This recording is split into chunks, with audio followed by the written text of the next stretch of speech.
If you want something out of life, if you want to change yourself, if you want to acquire something, if there's some goal that you want to reach, that is really not easy as some people will make us feel.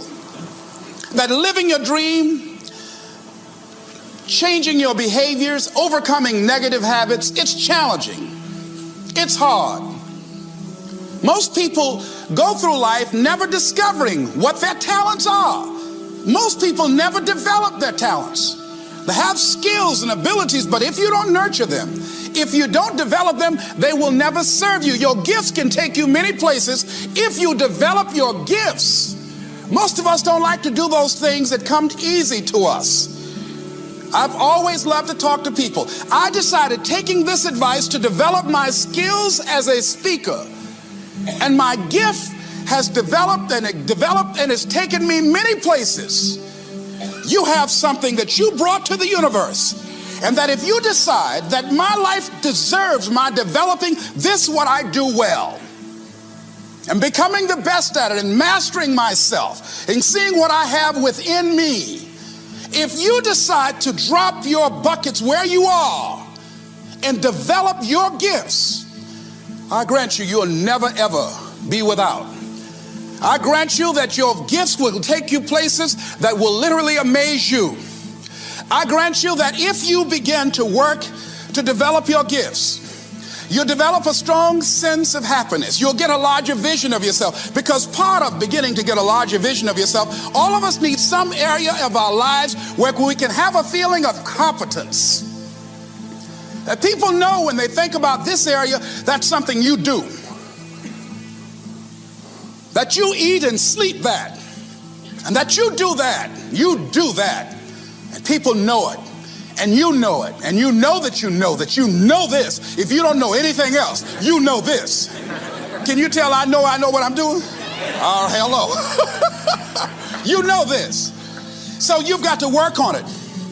When other folk are having a good time, you've got to have the strength of character to concentrate, to read, to digest information.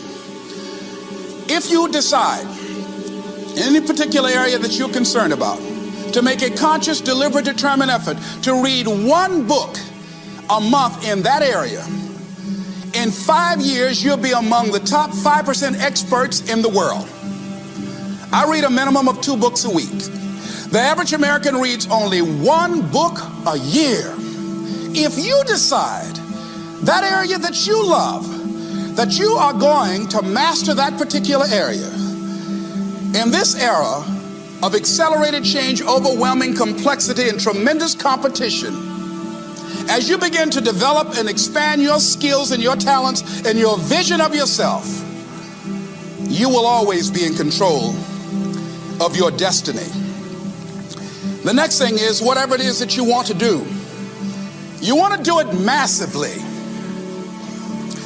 I have a friend who was telling me that his sales were down. I said, well, how many phone calls you make a day? He said, 25. I said, double them. Make 50 or 75 or 100. He said, oh man, that's just too much. What do you mean too much? You behind on your bills? You're talking about too much? You know one way to get back on your feet real quick is to miss 2 car payments? You talking about you're tired?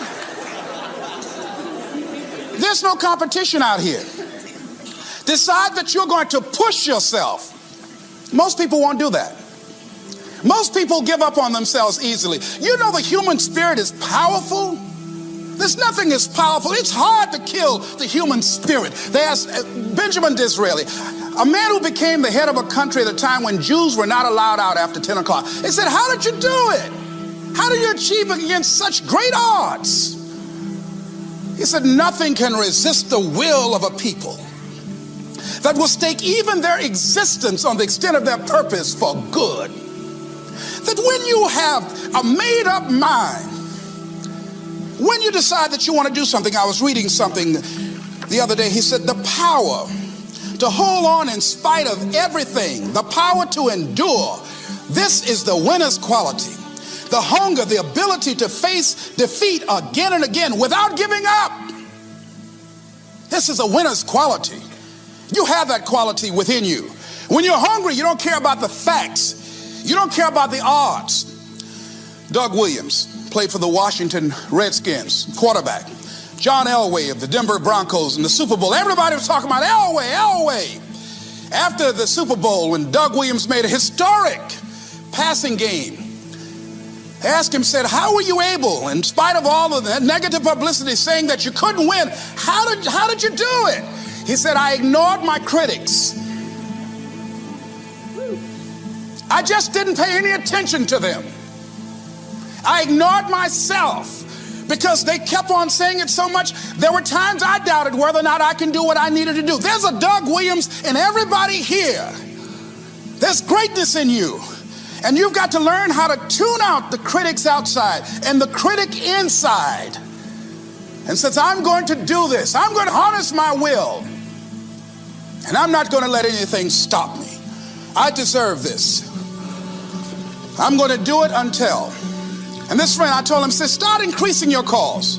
I said, I make 100 calls a day. I got a callus in my ear. My ear kind of dark. You can't see it, but it's there.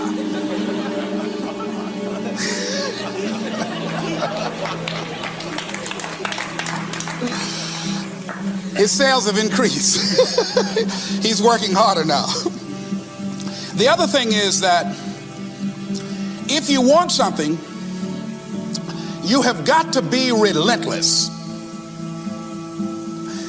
You've got to learn how to become resourceful. You've got to learn how to become creative. When crises strike in your life, and in the Chinese language, crises mean danger, but it also means opportunity. And this is an opportunity for you to grow. And you've got to be so relentless, regardless of what comes down the pike, that you're always looking for a way to get over, always looking for a way that you can break through, always looking for a way that you can win, always looking for a way that you can strike a telling blow. And pretty soon, I think there's some people watching us in the universe that say, wait, let's call a meeting over here. You know that guy Mustafa? Look at him down there. He won't stop. Just that fool don't know he can't get over. Look here. Why don't we do this? Let him go and let's mess with somebody else. Shit. Let him go on through.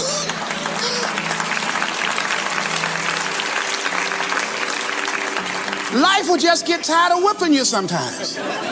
And just say, let's just let this one go. I believe this. Now, nobody's told me this, but I just kept on kicking. I didn't have sense enough to stop. I was intelligently ignorant. I didn't know what I couldn't do. So I just tried anything. And the fascinating thing about life, because you can't get out of it alive, you might as well have a good time, you know? You might as well have a good time. Live your life with passion, with some drive. I was giving a seminar the other day, and I mentioned that I was going to do some training in August with some young teenagers and take about 100 away to a 2 or 3 day camp and wipe them out. Been working on this. So after the speech, one of the parents walked up to me and said, Mr. Brown, I'd like for you to do something for my son. He's not motivated.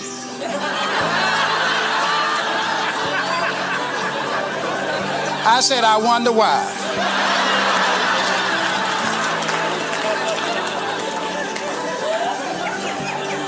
I wonder what's wrong with him. He had no fire whatsoever. See, what you do speaks so loudly, folk can't hear what you're saying. And so if you don't have any fire, you know, you've got to watch the people, the relationships that you develop. Have people of kindred mindsets. If you're around folk who are dead and negative all the time, they will affect you. You want people that are around you that have smiles on their faces, looking good. I was telling a group last week, Abraham Lincoln refused to hire a guy because of his face. They said, but the guy can't help it. He said, anybody over 30 is responsible for their face. If you have some depressing face looking at you every day, it affects your blood pressure. Keep these dead faces away from you. It's contagious. This is serious. So you've got to watch your countenance, watch your face, have an uplifted expression, watch your body posture. All of these things affect you psychically. You got to be the kind of person that you are fearless. Fearless. Folk leave fearless people alone. There's some people walk through a neighborhood and every dog in the neighborhood would bark at them.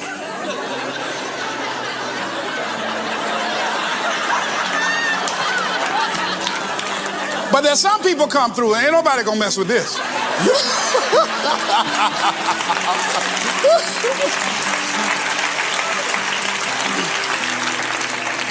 You are unstoppable.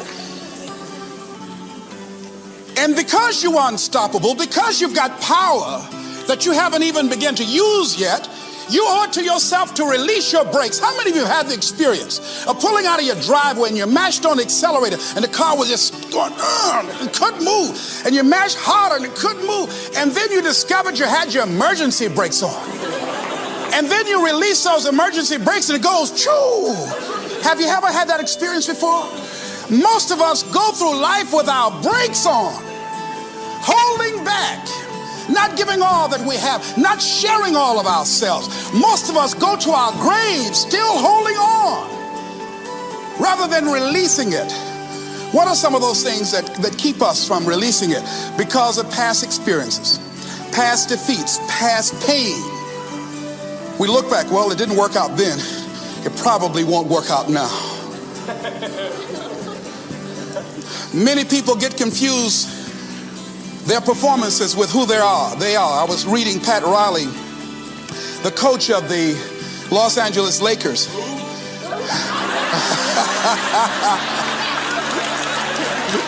But you're going to like this quote here. After the Trailblazers had blown them out of the water, and I'm sure he said this last night, they asked him, how do you feel? He said, tonight we were exposed for what we are right now. You see? That if my speech tonight doesn't work, it doesn't mean that I'm a bad speaker. It means that what I did didn't work tonight. And I've got to separate what I do from who I am. And I've got another shot. See, the last chapter to your life has not been written yet, and it doesn't matter about what happened yesterday. It doesn't matter about the things that you've done that you feel guilty about. If you wouldn't do it today, you're convicting an innocent person. You've been reborn to a new state of consciousness. And as they say, if we knew better, we would do better.